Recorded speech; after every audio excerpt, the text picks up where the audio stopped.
Today guys, sinubukan kong gamitin itong body care duo set from Easy na 551 scent of familiarity. So, from the body wash to the lotion and itong maliit na sobrang daling gamitin na perfume nila. Yung body wash, hindi siya ganun katapang. Baka ine-expect ninyo sobrang malakas yung perfume nung body wash. Pero etong 551 scent of familiarity, hindi ganun kalakas. Pero ang ganda ng bula niya. Yung body lotion guys, pag ginamit mo siya, medyo iba siya ng konti dito sa maaamoy mo sa pabango.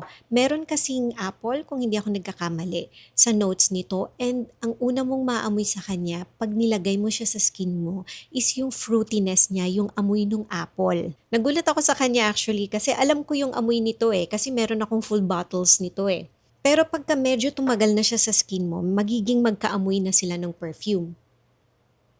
Yan, nasa skin ko siya ngayon yung parang almost salty na skin-like.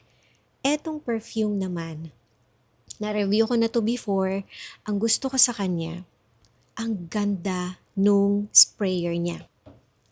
Pakita ko sa inyo guys mag-spray ako dito sa damit ko. Nakita nyo? Ganda nung sprayer niya. Tinatry kong buksan kung refillable siya kasi kung meron ka nung full bottle, pwede kang mag-refill dito. Pero mahirap siyang buksan sobrang higpit. So hindi yata siya refillable or madulas lang yung kamay ko.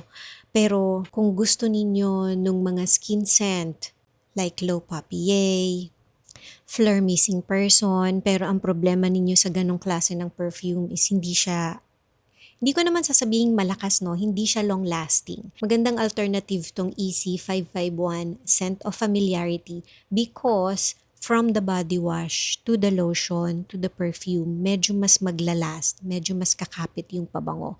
Hindi siya sobrang lakas, pero medyo mas tatagal siya ng konti sa skin mo and medyo mas maglilinger pa siya.